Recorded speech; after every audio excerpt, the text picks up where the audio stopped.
friends, how's everyone doing today? Welcome to Do Space After School Club. I hope everyone is having a great day so far. So this is the Do Space Digital After School Kid Coders session. My name is Kafaya, and I will be facilitating today's session, as always. Okay, so without further ado, we're just gonna dive right into what we have planned for today.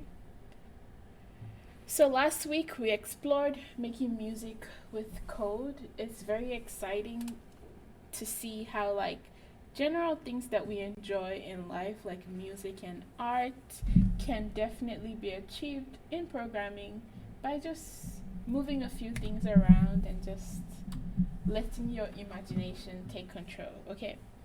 So what we have planned for today is we're going to be not making music, but we're going to be working with lists and arrays.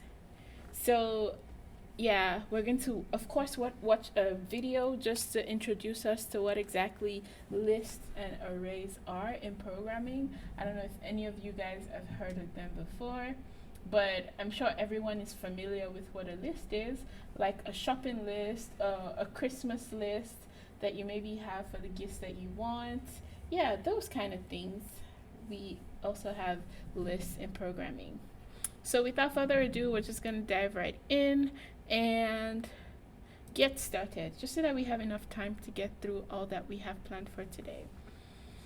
And I also want to ask you guys to pay attention to a few of the other concepts that we have learned in our previous lessons and see if you can identify them in today's class.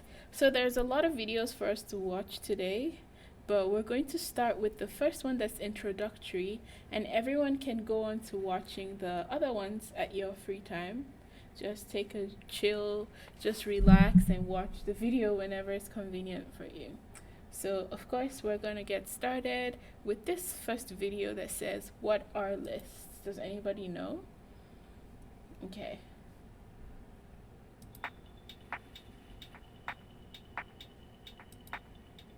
Hi there.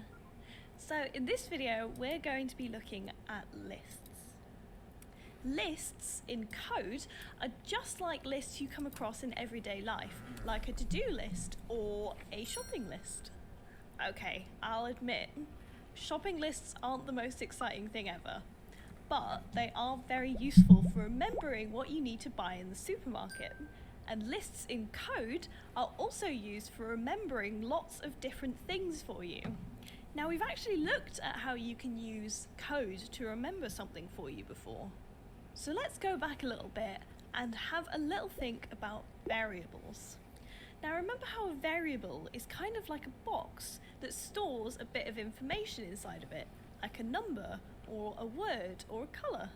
Well, a list is also like a box that you can store information in. The difference is, in a list, you can store lots of different things inside it, kind of like how this box has lots of different compartments for storing different things in. That means instead of just being able to store one thing, with a list you can store lots of things at once. Lists can store the same things that variables can too, like numbers, words, and colours. Let's take a look at my old-fashioned paper shopping list and try and make it in code, just to show you the basics of how to set up a list. Okay, first I'm going to zoom through all of the setting up. I'm going to set a background colour, draw a rectangle for the paper, and then I'm going to add some text parts and pop them into the right place. Okay, we're all set up and ready to go. Let's start by adding some text value blocks into the code space so we can set what all of the text should say.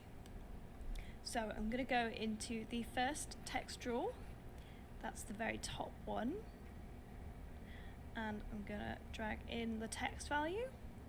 And this will be an easy one. I'm just going to put shopping list here. Otherwise, who knows what kind of list this is, right? Okay, and then I'm going to do the same for the text 2, 3, and 4. So those are the things that are going to be the items on my list. And I'm just going to drag these out and leave them for now. So just the text value. Okay, great. Now instead of just writing what I want into the text value blocks, what I'm going to do is create a list to store all of these different words. Setting up a list starts in the same way as you would set up a variable. So if we open up the variables tray and get the set item block, and I'm going to drag this up to the top of my code. Now we've got to put it at the top of our code because remember the code runs from top to bottom. So we've got to know what the list is before we start using it. And just like with variables, we've got to give it a good, memorable name so that we know what this list is without having to look inside of it. So if you use the drop down where it says item, and you create a new variable name, and I'm going to call this shopping list because it's my shopping list.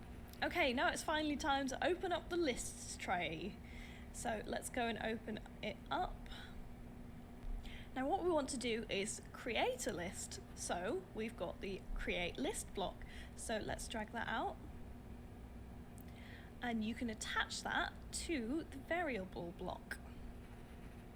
Now by doing that, you've basically just given your list, your new list, a name so that you can call it by that name. So basically what we've done is we've taken the list box, we've stuck a little label on it, very legit, and we've written shopping list. So by giving it a name, we can then look at the box and go, oh yeah, that's the shopping list box. Now if we take a look at this list block, you can see that it's got these 3 empty gaps where you can put blocks. Now you can attach lots of different things to these gaps. You could have it be a list of numbers or a list of different colours or even have a list of stamps. But because this is a shopping list, we're going to be dragging out some empty text blocks so that we can write in them. So if we head over to the variables tray, and in here you've got this sort of empty quotation box so you can write things in it. So I'm going to connect that to the first part of our list. Okay, so the first item on my shopping list is cat food. So I'm going to enter cat food in here. And then I'm going to do the same for the next 2 items. So I'm going to go back into the variables, drag out another text block, and I'm going to put spaghetti. And then I'm going to do the same thing, and I'm going to write tomatoes. So we've set up our first list. So what I've done is I've basically said, right, we're going to put some things inside of these compartments. So if I was doing this with my real shopping list, I would be having a look at this and I would be cutting these up into their own little items.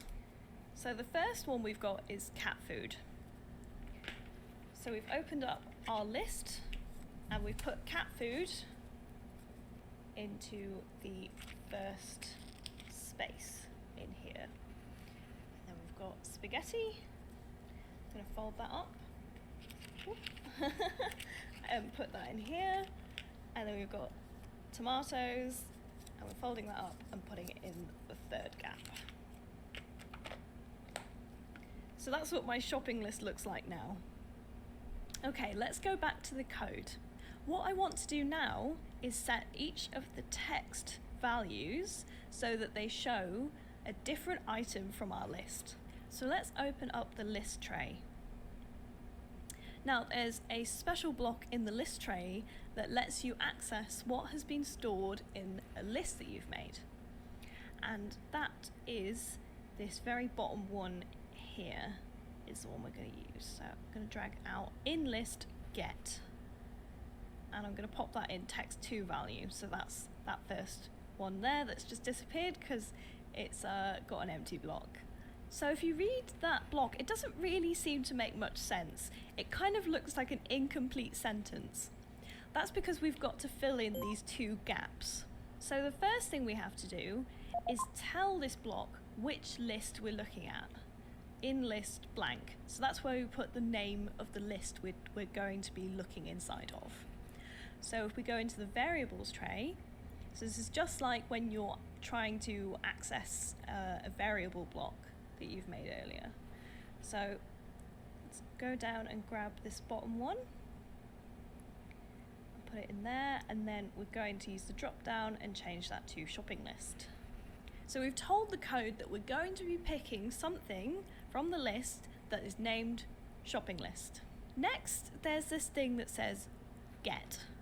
Now it's actually a drop-down list, but we're going to ignore that for now because get is exactly what we want to do. We want to get something from our list.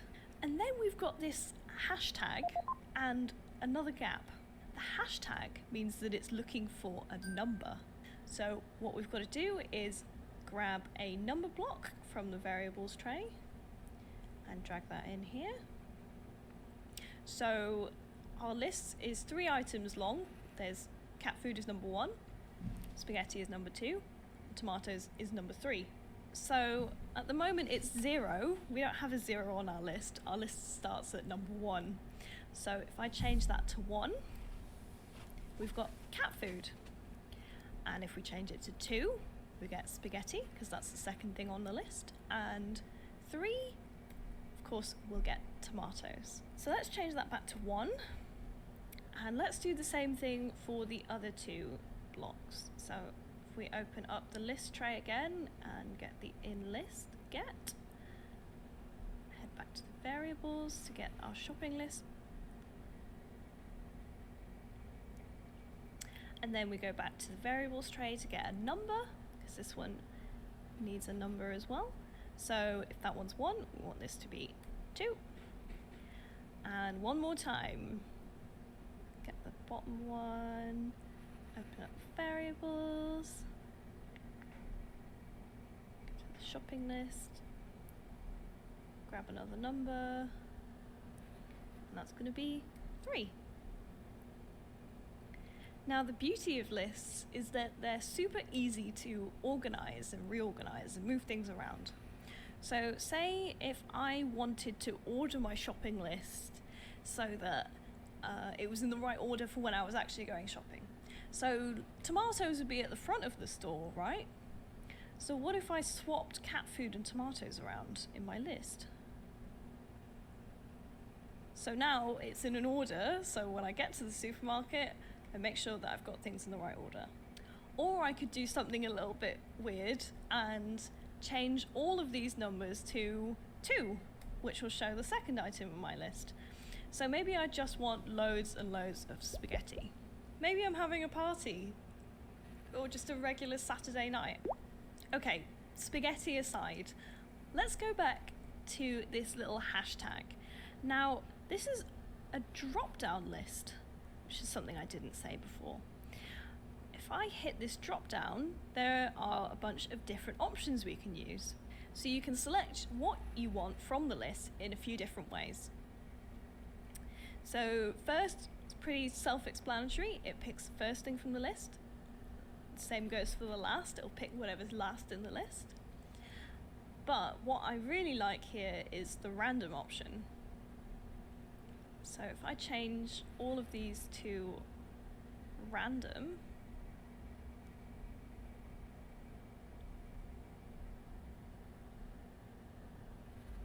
so now every time it will get something random from the list. So if I refresh my code, I should get some different lists. That's the list I like. Keep refreshing, I can get different lists every time. Now, this random option gives me an idea. What if we use the random function in a bit more of a creative way? So in my next video, I'm going to use this randomness to create something a little bit wacky. I'm going to be making a random invention machine using lists. So make sure to come back for the next video and I can show you how to do that. Okay, so sadly we're not gonna be able to watch the next video. However, we get to make things ourselves, right? Now it's our turn to explore and make things happen using lists, of course.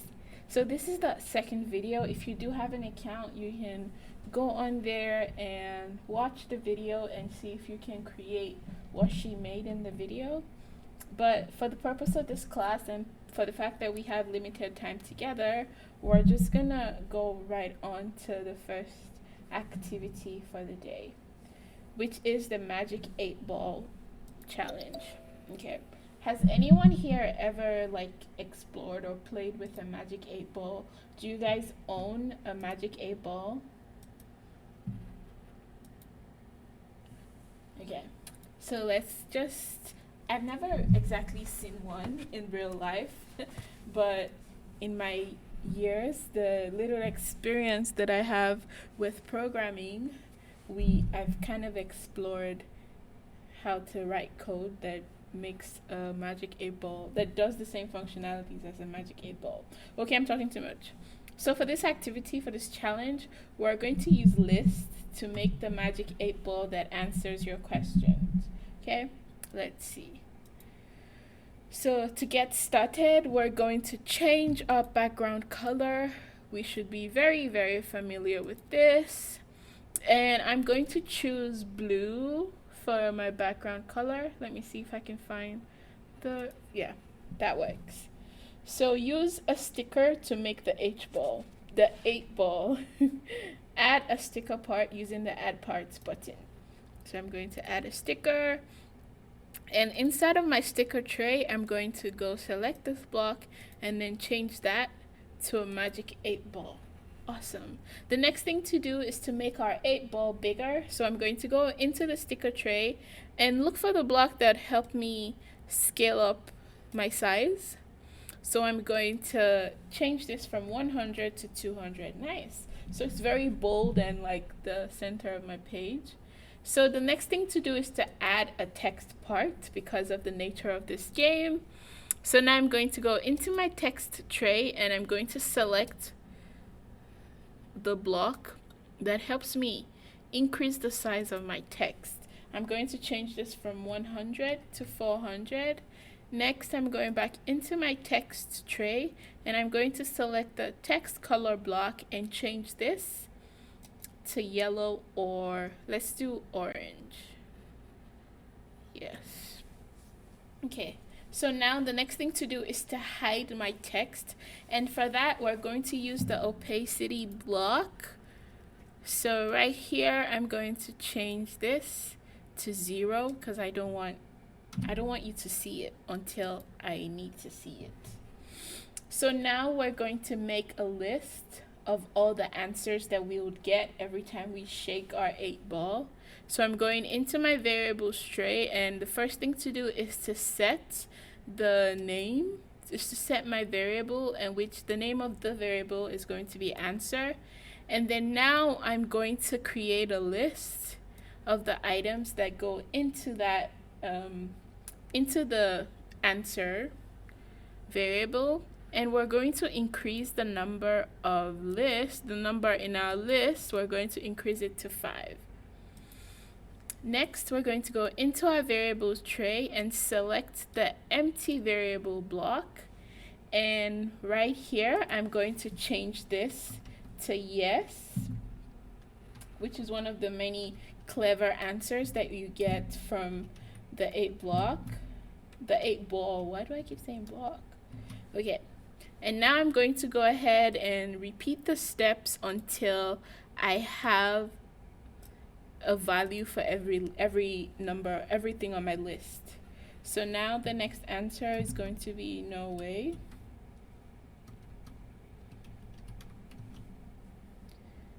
Next, I'm going to do the same thing, and this time it'll be maybe.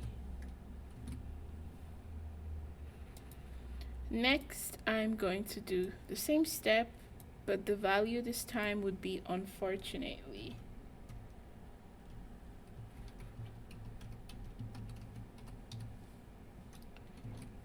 And then for the last one, we're going to just choose an empty variable block again.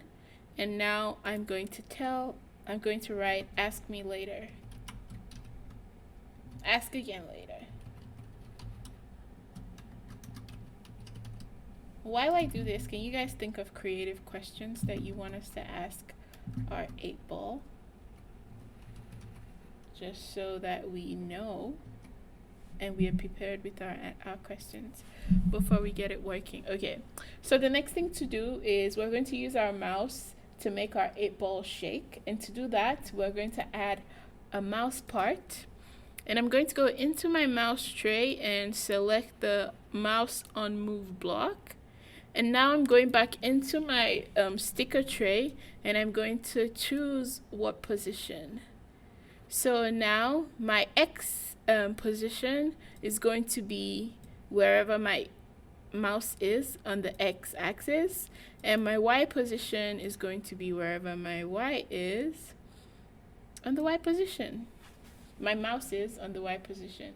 And as you can see right here, everywhere that I move my mouse to, my 8-ball moves. So it gives the illusion of me shaking my ball.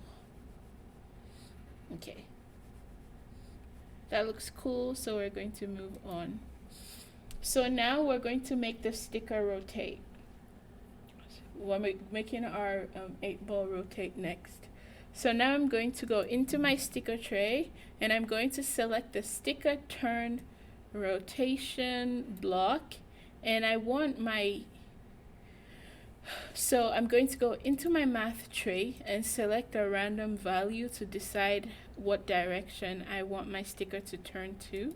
So I want it to turn from -50 to +50. Well, just 50, no, positive. Awesome. So now I'm going back into my mouse tray and I'm going to select the mouse on click block. So every time that I click on my mouse, I want it to reveal an answer for me. So when I shake my mouse, my ball rotates. Or when I move my mouse, my ball rotates and moves wherever I move my mouse. But when I click, I want it to reveal an answer. So let's make that happen. So now I'm going into my sticker tray and I'm going to change the opacity to 0. So that way my sticker disappears. And then I want my text to be revealed. And after that, I want it to give me the text value from my list. And remember, our lists are all stored in the container, the variable that we named answer, right? And we also want it to be a random answer. So the next thing to do is to add a sound that would play every time that we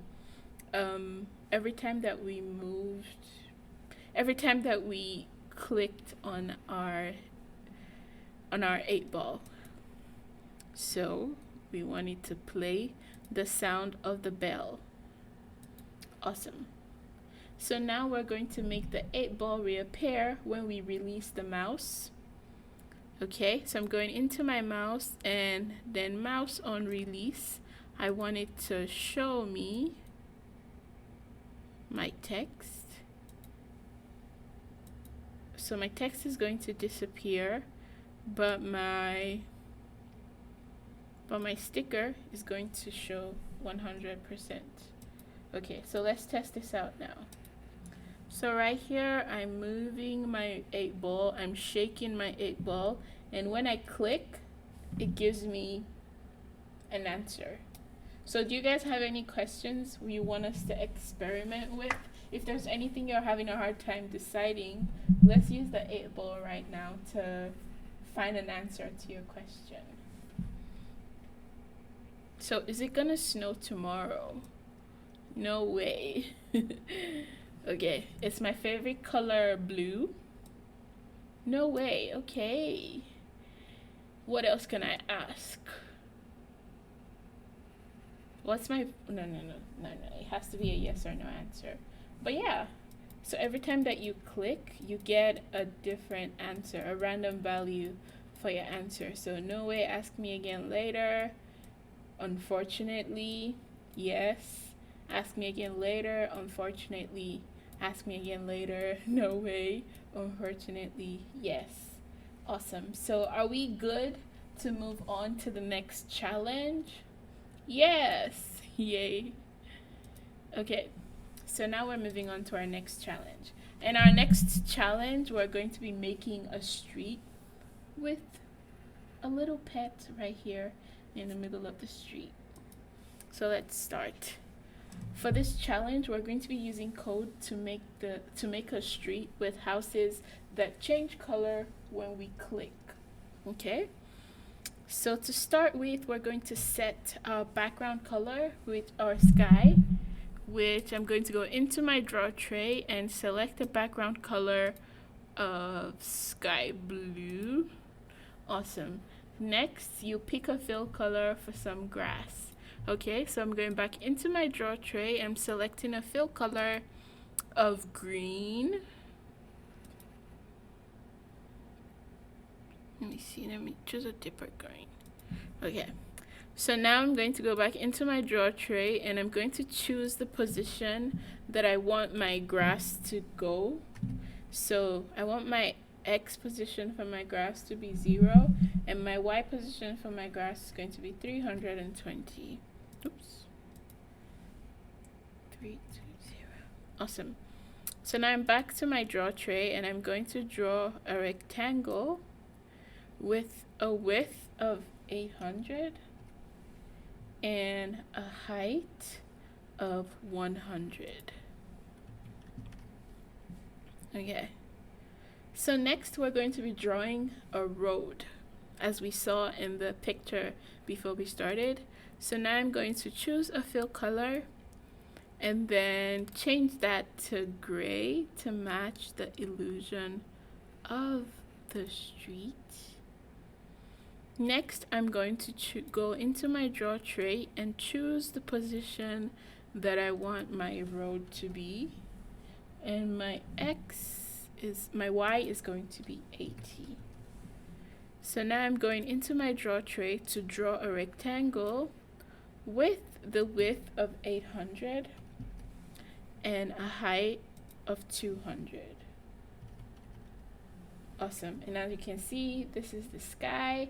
And this is my grass, and this is the road. My light just went off. Give me a second.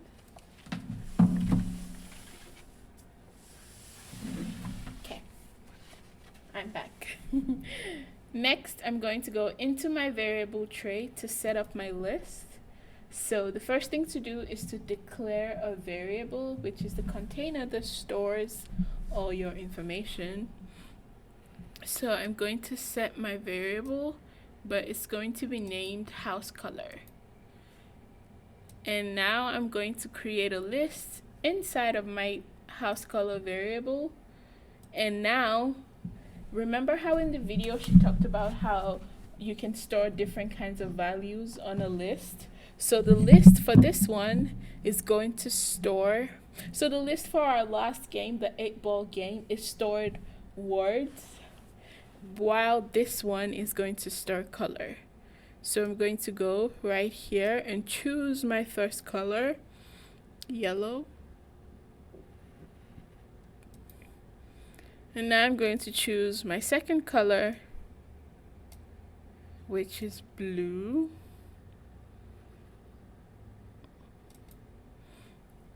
And my third color is going to be pink. Okay. So, awesome. So now we're going to go set another variable, and this time it's going to be the door of our house. And of course, we're going to go create a list inside of the door color variable. And we're going to go insert colors into our list. So my first color here is going to be this. Cool. My second color is going to be a different shade of blue. And my third color for my door is going to be a deeper shade of pink. Awesome. So now let's move to a different position where we're going to draw our houses. So now I'm going to choose my moving block to move to the X position of 30 and a Y position of 300. And now I'm going to go into my control tray to grab our good friend, the repeat block. And we want it to repeat 6 times, so that way we're going to have 6 houses. And now we're going to draw a house with a fill color of one of the many colors that we chose.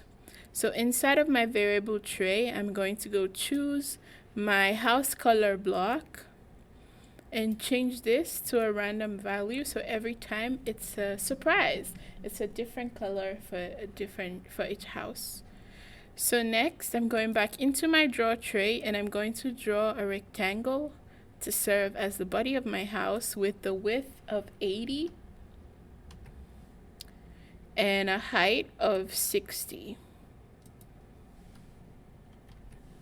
And as you can see, we have our little house, or at least and a house without a roof.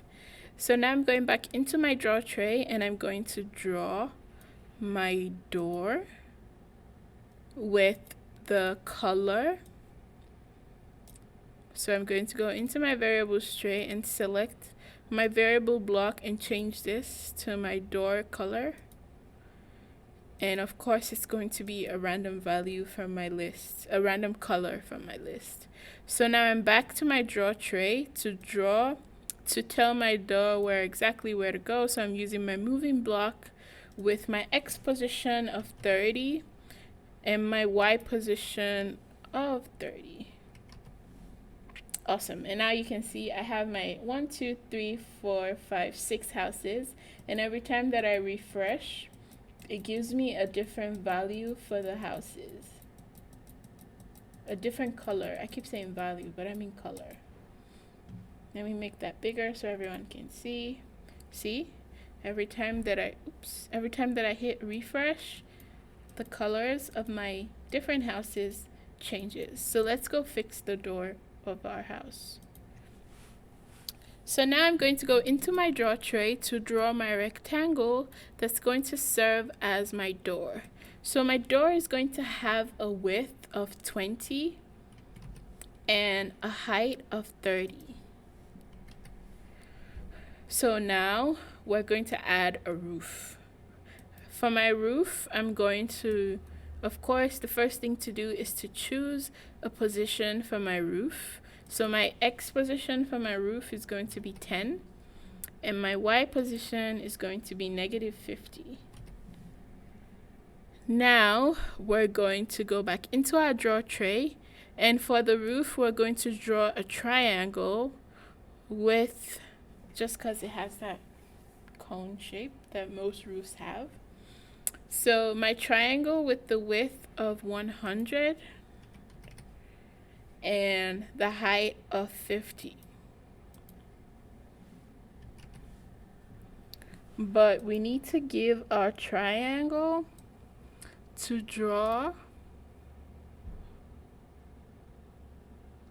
So it's going to move to X 90, oops, and Y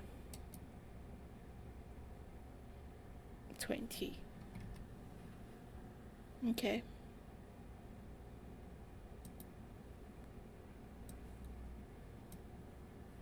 I wonder what happened to my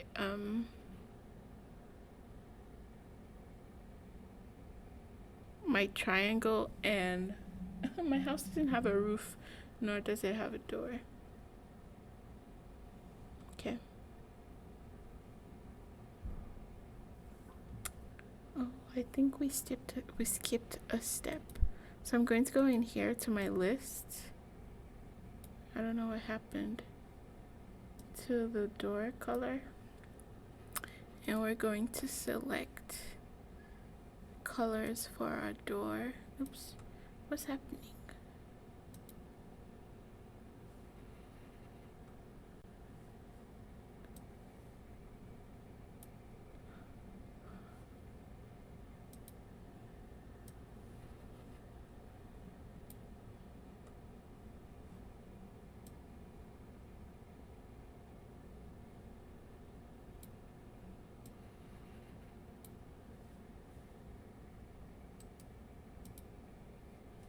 Okay, let's try to fix that. No, we all have red doors and red roofs, but we're going to change that to, let's choose different colors. Okay. Okay, much better. So now we're going to go into our math tray. We're going to choose the random number block. And this is going to be, we're going to change 10 to 800. And we're going to choose a random number block for our Y position. And that is going to be 400 and 600. So up next, we're going to go into our draw tray and select the stamp block for our pet, which would be a dog in this instance. And now we're going to reduce the size of our dog to 60. And now we're going to add a part that lets us move with our mouse. So on click, I want to restart my code. So that way we don't have to keep going back up here to refresh and refresh our code. Let me make it bigger. So every time that I click, we have a different house color. And if we go back in here and change the color in here to, yes. So every time that I click, I get different colors for my house. And if you want like different colors for your houses, if you don't like this color, you can go in here and change that. But yeah, that's how to use lists to make things happen. And this is a good like reference point for the activity that we have planned for next week. Next week we're going to be working with animation, and seeing what we've done today, it gives us a good starting point to prepare us for how we're going to be doing some animation with code next week. At least we know we're definitely using variables and we're definitely using lists. And yeah, so every time that I click, my dog is on a different part of the street and my houses are changing color. It almost looks like they're doing a dance because the color is changing, so there's a flow to it. Okay, so that's all that I have for us today. So I think we have enough time to start the video that we didn't get to watch. So we're going to go back here to watch the video, the second video, to learn a bit more about what we can do with Wacky Invention on CanoCode. So I'm going to make this bigger so we can all hear. Give me a second, let me fix the sound.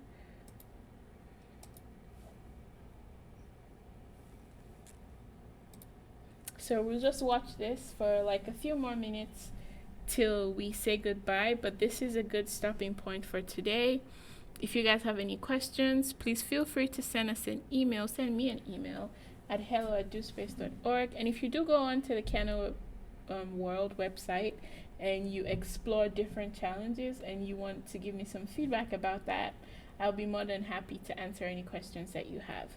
But I'm just going to hang around here if you guys have any questions. But while I hang around and pay attention to the chat, I would also play this video so we can watch together.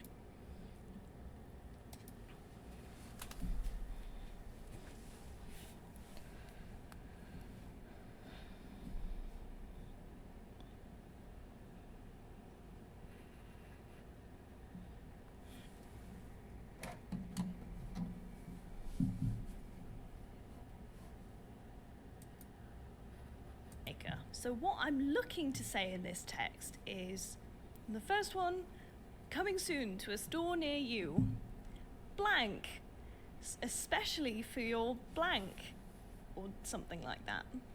So something completely weird, like, coming soon to a store near you, a toothbrush for your feet. Hopefully the inventions might be better than that, but I have a horrible feeling they won't be. So I'm going to start by just setting the text that I know isn't going to change.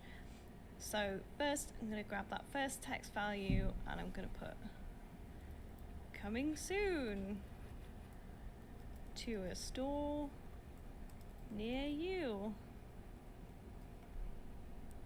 This third one is going to say for your.